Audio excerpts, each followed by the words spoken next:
Welcome children, Hindi online series में आप सबका स्वागत है।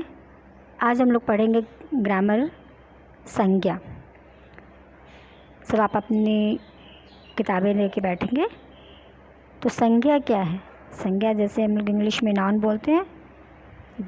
संसार में जितने भी व्यक्ति, वस्तु, स्थान और इसके अलावा क्वालिटी ना, गुण, दोष, भाव, ये सब जितने हैं सब संज्ञा कहलाते हैं। जैसे यहाँ हमारी किताब के अनुसार लाल बहादुर शास्त्री का जन्म 2 अक्टूबर 1904 को मुगलसराय में हुआ।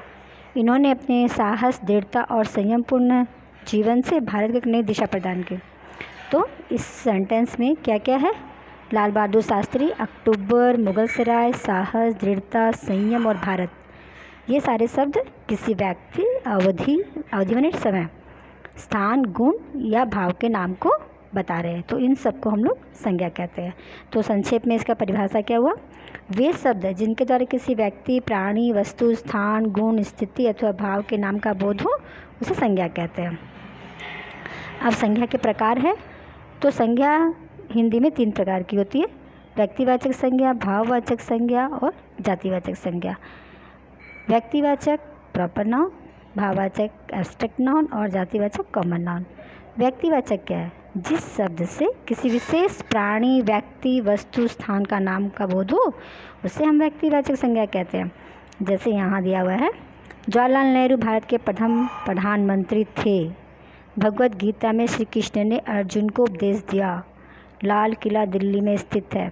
तो इन सब वाक्य में जवाहरलाल नेहरू, श्री कृष्ण, अर्जुन, भगवत गीता, भारत, दिल्ली, ये सब किसी विशेष स्थान, व्यक्ति, पुस्तक आदि का नाम को बोध कराते हैं, है ना। अब है जातिवाचक संज्ञा। तो जातिवाचक एक ही जाति के प्राणी, वस्तु, स्थान के नाम के को बोध कराने वाले शब्दों को हम जातिवाचक कहते हैं। जैसे बंदर पेड़ पर बैठा है, सैनिक सुरक्षा करते हैं, अध्यापक ने छात्रों को पाठ पढ़ाया। तो बंदर, सैनिक, अध्यापक, छात्र, ये सब क्या है? एक ही जातीय प्राणी, वस्तु एवं स्थान है, इसलिए इसे जातिवाचक संज्ञा कहते हैं। तो अब इसमें जातिवाचक संज्ञा के भेद बताया गया है। जातिवाचक संज्ञा 2 प्रकार के: समूहवाचक और द्रव्यवाचक। तो समूहवाचक मतलब कलेक्टिव नाउन और द्रव्यवाचक मतलब मटेरियल नाउन। समूहवाचक और द्रव्यवाचक, कलेक्टिव नाउन, मटेरियल नाउन सब पढ़े हो ना इंग्लिश में, वही है।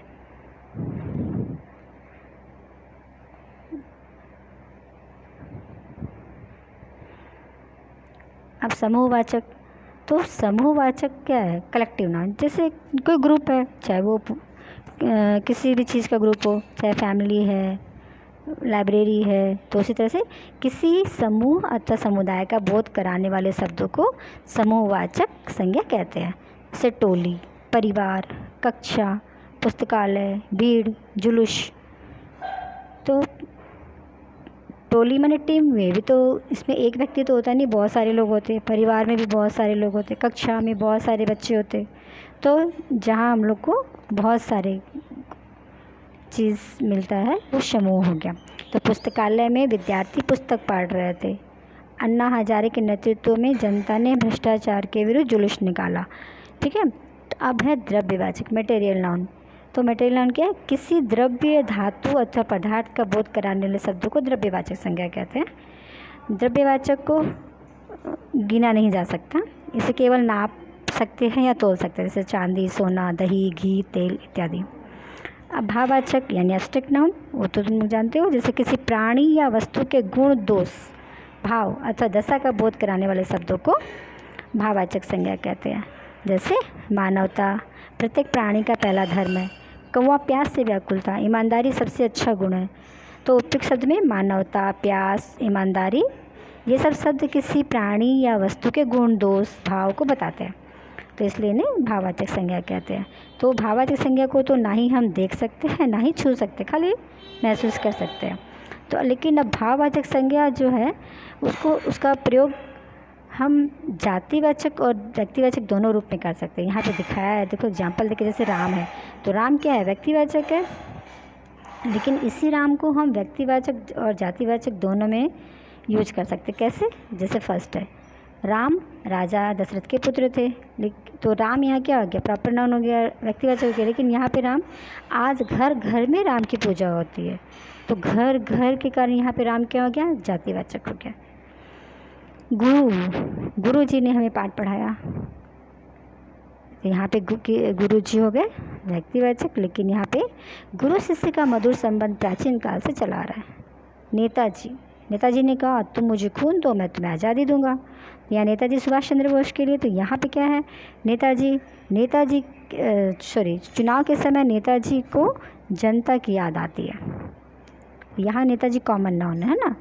फिर पंडित को हम लोग प्रॉपर व्यक्तिवाचक में कैसे करेंगे, पंडित जवाहरलाल नेहरू के साथ पंडित लगा दिए। पंडित जवाहरलाल नेहरू स्वतंत्र भारत के प्रथम प्रधानमंत्री थे। अब यहाँ पे माँ ने पंडित जी से रामायण का पाठ करवाया, तो पंडित जी तो बहुत सारे लोग होते हैं, उस हिसाब से यहाँ पे बहुत। अब है भाववाचक संज्ञा, हम लोग कुछ जातिवाचक संज्ञा सर्वनाम, क्रिया और अवयव आदि शब्दों से बना देते हैं। जैसे जातिवाचक थे बच्चा, तो बच्चा से बचपन, तरुण से तरुणाई, ठीक है। इसी तरह से बहुत सारा है, हम लोग थोड़ा इसको रिवाइज कर देंगे।